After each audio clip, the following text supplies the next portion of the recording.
Welcome to the Demon Daily. My name is Josh Mansfield. I am a teacher with the Demon, and joining me today is Elisa. Elisa, you have been a student of the Demon and have successfully finished your LSAT journey, starting with a 145, finishing with a 176. Congratulations. I mean, you must have been over the moon when you saw that score back. Thank you. Yes, I have been. I've kind of been on a high ever since. That's been great. Definitely a confidence boost. Thank you so much for having me. Absolutely. Well, thanks for being willing to share your story. I'd love to hear and talk a little bit about how you got to that point. And my first question is, when did you kind of start this LSAT journey? What were your expectations going into it, and kind of how we got to today? I was rather uninformed looking back when I started my LSAT journey, which began last year in June, kind of right as I graduated college. Mm, I didn't really talk to anybody who was applying at the same time as me at that time. So I really thought, I was like, I'm going to study for 3 months over the summer. I'm going to take October. I'm going to be one and done. I'm going to apply this cycle. It did not go that way. Um, but I started with a prep company that shall not be named. And I did that over the summer. I was working a part-time job at school still, just studying a lot, not studying in a quality way, just putting in a lot of hours and getting through very tedious curriculum that I think was making the LSAT a lot more confusing than it needs to mhm. be. So I took my first official attempt in October of last year. So when you were I had planning on it. Yes, I was Okay. planning on, I mean, I did exactly what Nathan and Ben say not to do, which was I had a test day. I didn't go off my practice scores, nothing like that. I was like, I'm doing this prep course. I'm gonna take the October. That's how it's gonna go. Um, I did make pretty rapid progress because I feel like I started relatively low. I am of the opinion that a diagnostic doesn't tell you all that much, Mhm. especially given the amount of progress I made in the end. I also took my diagnostic on I was in an awful headspace. Sometimes I wonder, like, if I was well rested, if I was in a good mood, maybe it would have gone differently. Whatever. It is what it is. But yeah, I took probably like 9 practice tests between that diagnostic and then the October exam.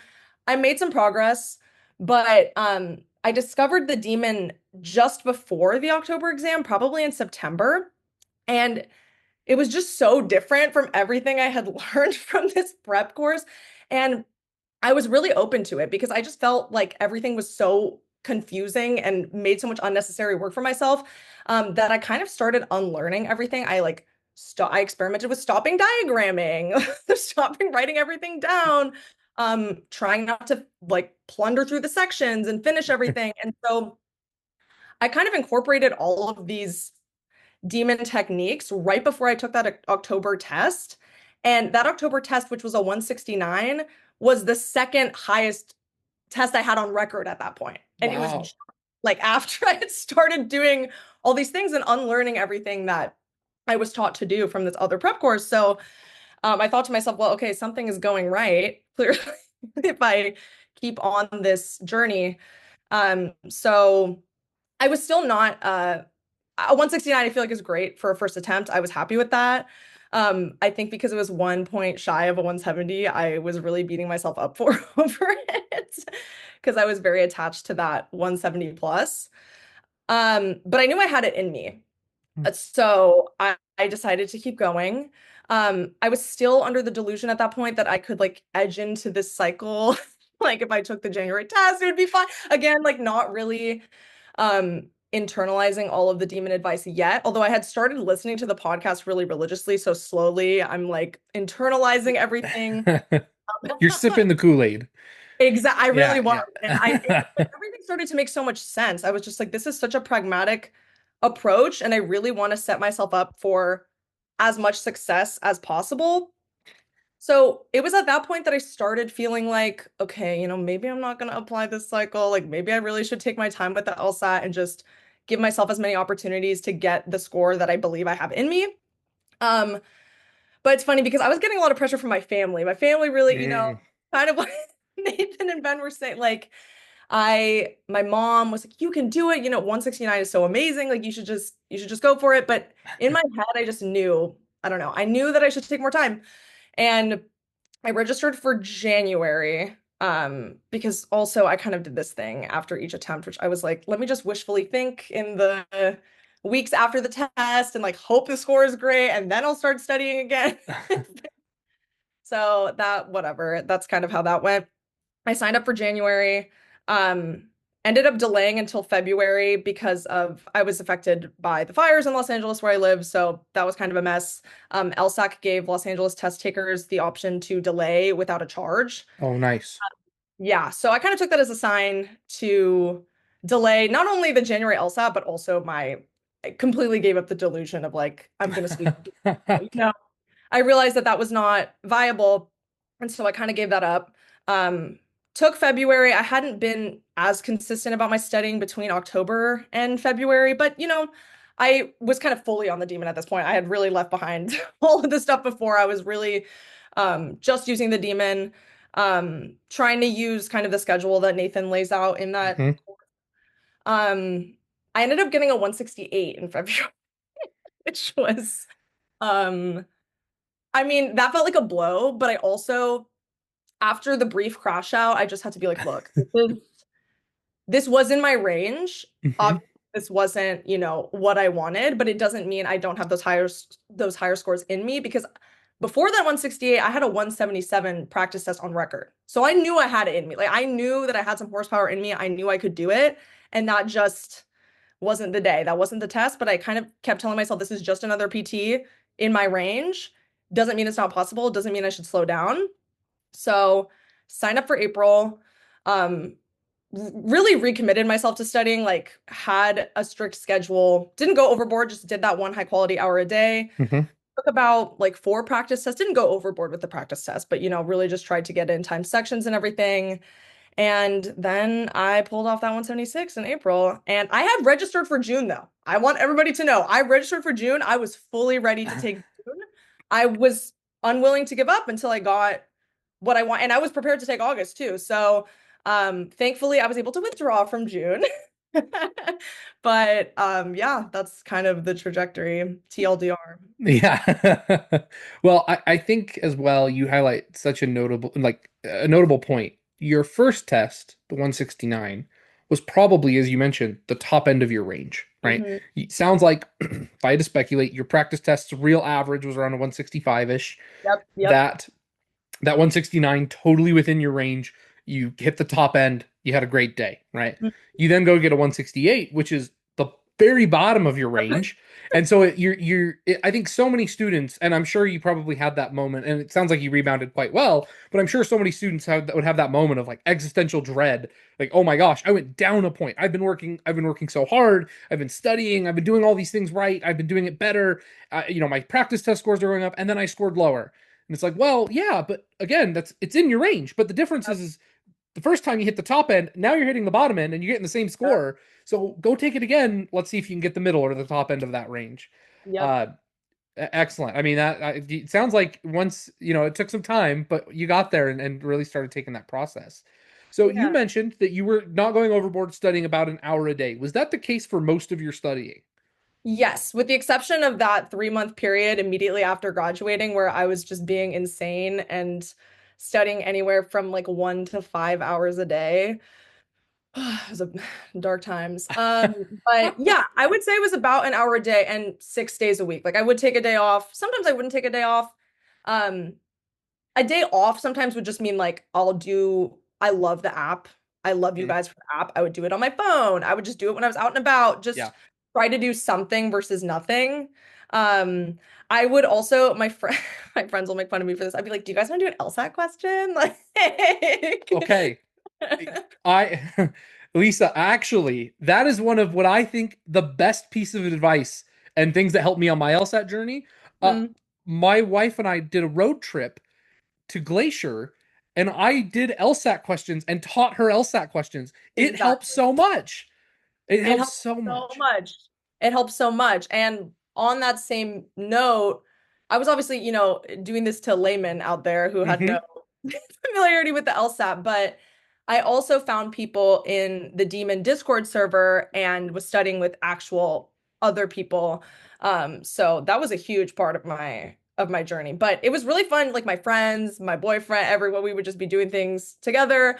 I remember right before April, I went to Six Flags, Magic Mountain with my boyfriend and one of our friends. And like in all the lines, I was just like, we're doing questions, we're doing questions. I love that. I feel so vindicated that other people Yes. find that helpful.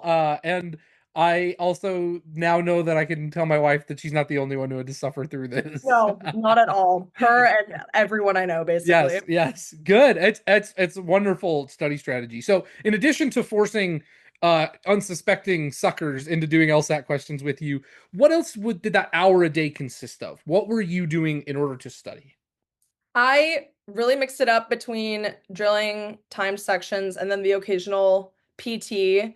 I also love that Demon has the 3-section PT feature. I tried to mix Mhm. it up between 3 and 4, but just when I was short on time, that was really helpful. Um, but drilling, yeah, drilling was very different than what I was doing drilling wise before because I really thoroughly reviewed. I mean, I think that was the Yeah. big difference. Like I was reviewing questions that, even questions that I got right. If I Mhm. wasn't sure why it was right, or I was deciding between two, or I wasn't fully confident, I would really take the time to review. And I think that's what made a big difference in drilling. And then yeah, just trying to do 3 time sections a week, the ratio of LR to RC that's on the test.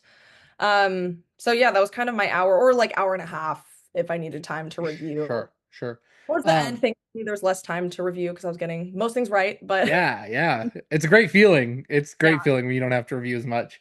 yeah. You mentioned that you also were listening to the podcast. I presume then, based on what you're saying here, that this didn't count towards your hour. Did you also do classes or lessons? Not really. I was the one right under live. So the So I premium. watched, yeah, so I watched some of the like I would watch video explanations and I would read some of the written material, but I didn't really do any classes. I thought about it and then my life got busy and I was like, okay, this is enough for me. I feel like I'm getting what I need out of it. But yeah, so that's kind of all I did. Great. Yeah, that's excellent. What would did you ever reach a point where you would describe hitting a plateau? This is something that students kind of, write in about often is that, oh, I've hit a score plateau. I can't move. Did you ever feel like you got in that kind of stuck position?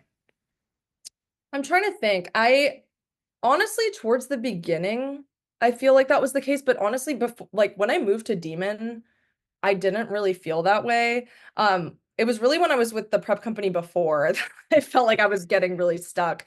I just didn't feel like my understanding was getting furthered. I was just getting more confused. Um, so I don't know. I didn't really feel stuck. I just feel like every day I had to, I don't know, maybe this is a really like stuck is a mindset, Yeah. okay? I Like honestly think that's a big part of it. It really is. I really think so because I had to change my mindset around it. I was like, I cannot dread this. I Mhm. cannot think that I suck. I cannot think that there's never going to be forward movement because then there won't be. Um, and once I really reframed, because sure, like I would get PTs that were lower or sections that were worse, and it would vary, but I really just had to change my mindset to like this is part of the range, this is part of the process. It doesn't mean I'm stuck somewhere. Yeah. Um, so I guess in that regard, no, because I really had Great. to. I really believe too, like no one who scores highly on this exam hated it. Mhm. Obviously, you you I tell the story after I finished and I got my score on the LSAT. I kept doing LR questions because I thought they were fun. Like I had no intention of taking the test again. I just love enjoy that. them. Yeah, I think you're spot on. Enjoying the test is such a big part. What would you consider the most helpful advice or reframing or changing? You stop diagramming, you stop writing things down, you stop finishing the section. Lots, all great things. Does anything stand out to you as being like a aha moment? I never thought of that. It clicked. And when you started really incorporating it and understanding, why you were doing it, that really was something that impacted your test. Yes, I think something that makes the demon advice really distinctive from other prep companies is not being concerned about question types. Mm, I think that was like really a game changer for me. Obviously not reading the question first, which that was a huge thing that I had to abandon. And that is the main thing I impart on others. Like I have some friends studying for the LSAT now, and I've told them to do that, and they've come back to me and been like, "Oh wow, that really changes things." But more than that, just not being so concerned with question types because I was coming from a frame of like there is a strategy for every question type and you have to like do the and that is so not what the LSAT is about. If you truly comprehend what you have read and you can poke holes in the argument, it doesn't matter what the question type is. Like you have already predicted so many things, you found problems with the argument, or you've just made sense of the argument if it is a valid argument, which is not usually the case. Um, that really transformed things for me because my focus was instead of like there's a strategy for this question, it was what's going on with this argument? Why is this argument BS? And that I feel like that really opened many doors for me of understanding. Yeah, it's interesting because we talk about that process as understanding the question intuitively. Yeah. And sometimes I think people get hung up on that word intuitively, right? They think, oh, you should be able just to look at it and understand what that means, right? And it should just instantly click for you. And I Mhm. think that you describe the much more common scenario for understanding questions, which is you don't need to have rules in your head about questions. You just need to solve and understand the implications. That might Yes. take time. That might require you to come up with examples in your head. That might Mhm. require you to stop and re-engage with pieces of the argument and go back and say, okay, I just read this new sentence. How did that engage with what I just like? What does that do to the sentence I just read before it? How does that change things? And as you do that work, by the end you get to the question and it's, oh well, this is it. Yeah, that's simple. It's simple. It makes sense now.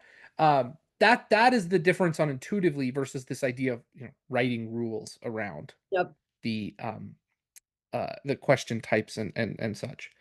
uh Yes. Besides starting with the demon, what do you wish you would have done differently in your study process kind of journey? Really just not going overboard off the bat because I it's Mm. really quality over quantity with the Mhm. LSAT. You get to a point where it's just like diminishing returns in your studying, I think, because if you can no longer focus, you're not getting anything out of it. So, um, I wish I knew that.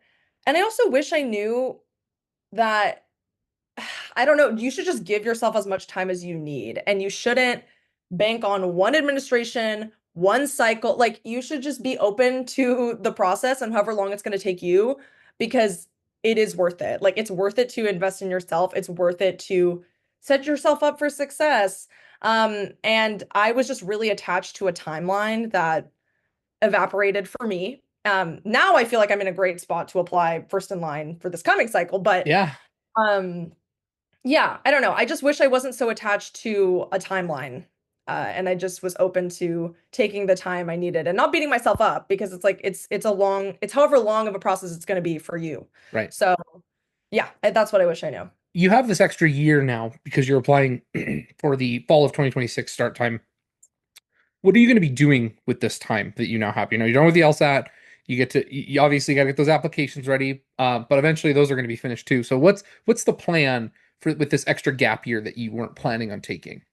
Yeah, I was able to find a job in the legal field, so I'm very excited about that. I've been working there for about a month, so just will be there for the foreseeable future until I start law school. And that's been amazing because it's actually really the type of law that I'm interested in practicing myself. So that's really been amazing just to meet attorneys who practice this type of law, see what they do on a day-to-day basis, save some money before I go to law school. Yeah, and then I'm hoping to travel and visit schools. Yeah, have some time to do that. I'm also really trying to learn Spanish. That is a Oh. priority for me. It's really embarrassing because actually my family is Latin American, but I don't speak Spanish. So I need to fix that. Yeah, that's important to me because I also think for the type of law I want to practice, having a working proficiency of Spanish is going to be very, very helpful. So yeah, those are some of my plans. And then I'm also just trying to enjoy my life because to be honest, this is the first time, especially for the next month before I really start working on applications in a serious way. I'm not in school, like I don't have homework. I'm kind of Not just studying for the LSAT. not studying for the LSAT. Like after I get off work, like my life is my own. I have time to just live life and do the things I enjoy doing. So you mean in addition to getting an excellent score on the LSAT, the gap year has been something that is great, beneficial, gives you good experience, and lets you enjoy life a little bit. 100%. And also, I think that learning to manage your stress and take care of yourself is really important ahead of going to law school. Hmm. Historically, that has not been my strong suit. So I'm really taking the time to do that now because I just want to have really solid self-care foundations before I go to law school. I think that's really important for everybody. Yeah, I completely agree. As someone who also did not go straight is going straight to law school out of undergraduate, I would not change it at all. People dread gap years. They think that, it's such a waste of time. They just want to get on with their life. And I have yet to hear somebody who regrets their gap year or A years. 100%. I also, to be honest, I have the perspective of someone whose undergrad career was very nonlinear, and I actually took Mm. some time off and gap years during undergrad. So I think from a younger age, I kind of just had to open myself to like sometimes you can't get attached to timelines. Things are going to take the time they're going to take. And in my experience, letting life do that allows really good things to come your way. So I've kind of just had to like not get married to the idea of a certain timeline. I completely agree. Well, Elisa, 31-point improvement. It's phenomenal. You've opened so many doors, and congratulations on the excellent work. And thank you for coming on and sharing your story here today. For anyone else who is getting a score, please, we'd love to have you on the show. Join us for one of our Demon success stories. And thanks so much for listening.